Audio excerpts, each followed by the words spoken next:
so pretty outside today. Here it is.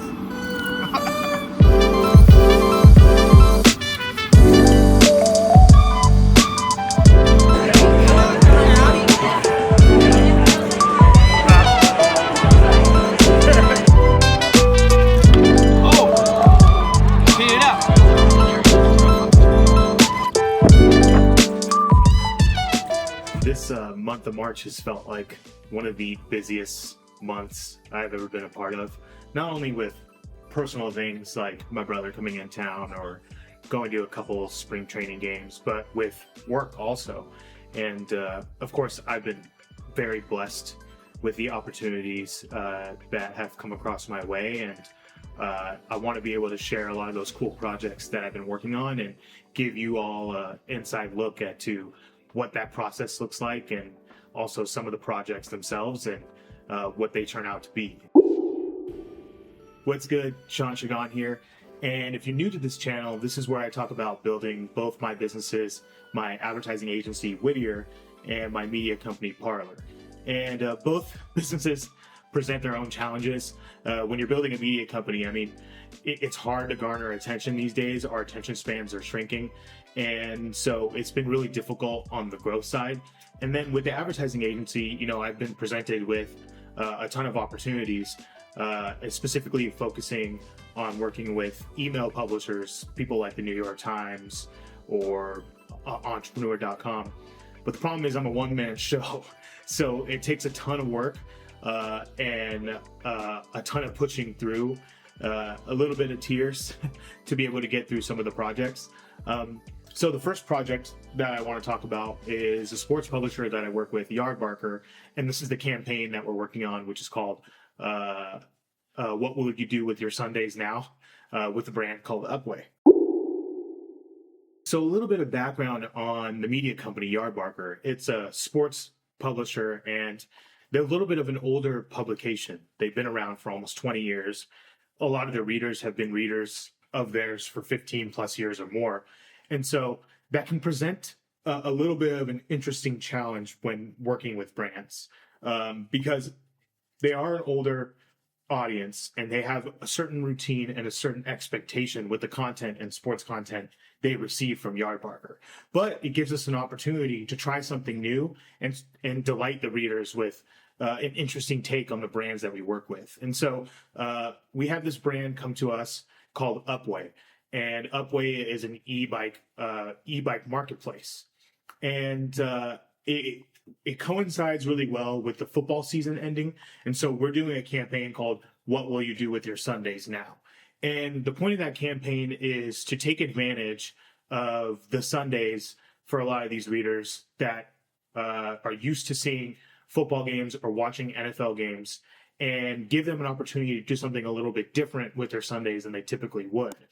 And so the gist of the campaign is to talk about experiencing that through the football lens with a ton of football analogies. And so a really good example is the piece that the ad products that we're doing inside their newsletter. We're talking about the same things that you feel from an NFL season on a Sunday: the exhilaration, the nervousness, the opportunity for your team to win, and turning that towards the attention towards Upway and talking about the same things, like the exhilaration of going on a trail or the opportunity to spend time with family, and really telling it through that lens. And we're really excited about this partnership because we think that it could produce not only a ton of sales for Upway, but also give our chance for readers to actually have some value and be interested in a product, and give them an opportunity to do something a little bit different with their Sunday. The next project that I'm working on is completely revamping the homepage for Parlor. And of course, design courtesy of Alec, who's my co-founder. But we were running into a couple problems. One, our conversion rates were extremely low. And I think the issue with that is because we weren't doing a really good job of explaining what Parlor actually is. And our goal was to get email subscribers. And if the conversion is low, then we're not doing a very good job. And so we took a step back, took a look at, okay, how can we do a better job of explaining exactly what we do and what we provide and what the value is behind giving us your email, so that way we can email you our weekly stories and newsletters into your email inbox. And so we came up with a landing page methodology that we are really sure that is going to produce a lot better results. And it really starts with the hero, making sure that it explains exactly what we provide, showing some social proof to prove that there's actually people that read the newsletter and it's not just some bunk place to enter your email in. And also giving some insights later down in the sections about what the issues will actually provide and what you'll get access to. And then showing and showcasing some examples on the homepage so people can actually see what the type of issues that we actually report on and talk about. And continuing with call to actions throughout the new homepage to continue to ask potential readers that land onto the page to subscribe, and completely redoing our footer, giving them another opportunity when they get to the bottom of the homepage to click into other options that we have to offer to showcase what the product is. And so we think this is going to increase our conversions tenfold and do a much better job of showing what we are and actually earning the opportunity to get new email subscribers once they land on the page. And so with these changes, we want to make sure we keep the same ethos with Parler. And we're a nostalgic-based media company, and we report on the 60s, 70s, 80s, and 90s. So we don't want to deviate that. And so we're hoping with the changes that we're making to our homepage, we're going to accomplish that, and we're going to see much better results. So the third project that I'm working on is for my advertising agency, Whittier.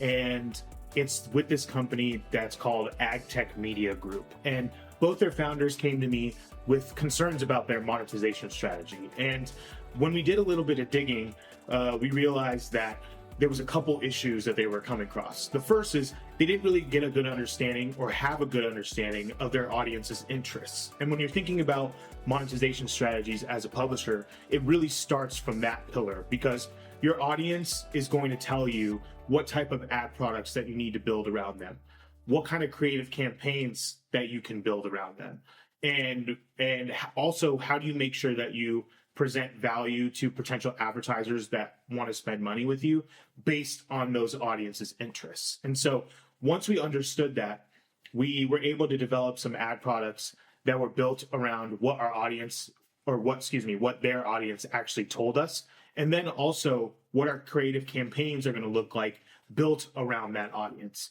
And on top of that, for the monetization issue, their inbound form wasn't performing very well. And so we completely rehauled that. I completely redesigned it, built a completely new inbound page, actually based on the methodology that I mentioned earlier, to increase those conversions that are coming in from people visiting the inbound landing page, and give us an opportunity to get more qualified advertisers across our desk.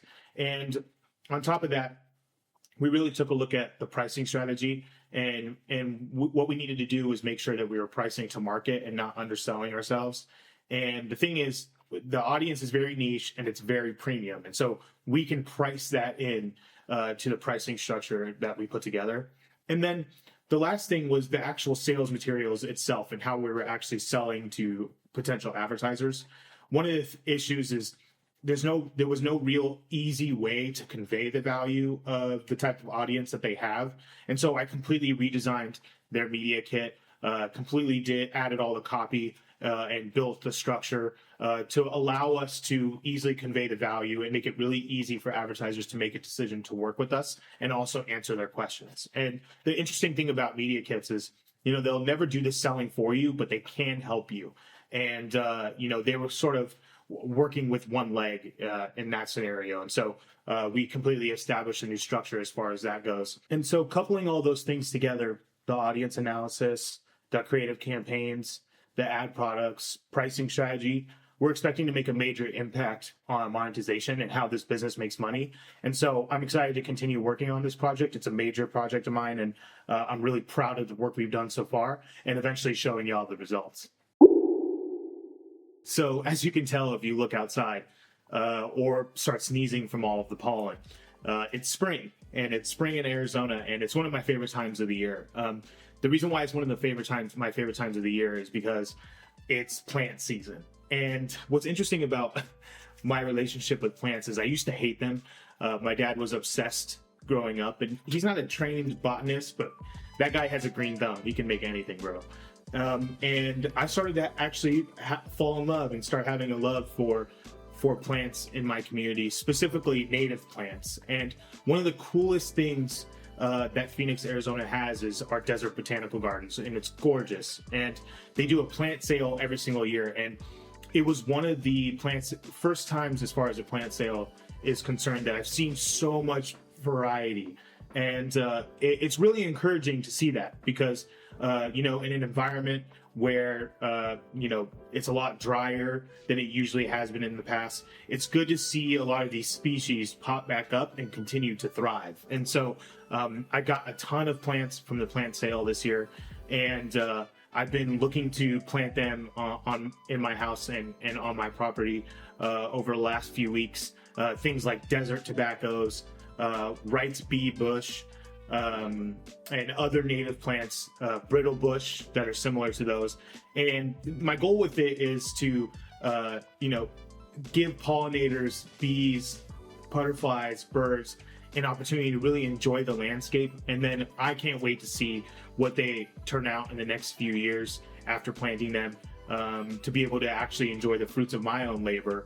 And so it's one of my favorite things to do. And the thing about Arizona is that it gets really hot when it's in April, probably like 90, 95 degrees.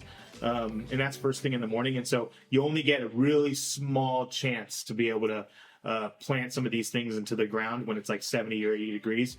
And so I can't wait to see what they turn into. And I can't wait to show you all over the next few years what some of these plants turn into also. So those are the projects that I've been working on. And it's been a ton of work. And but I mean, I'd rather have it that way than it not be.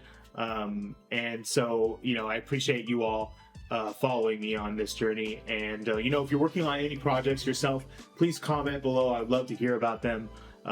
Even if you want someone to spitball with, please let me know. I would love to chat or give you some insight as to what you're working on. But again, if you found this video compelling, and if you want to continue to follow my journey building my two businesses, my advertising agency or my media company Parlor, or if you want to see some more plants, follow or subscribe, hit the notification button, whatever it is.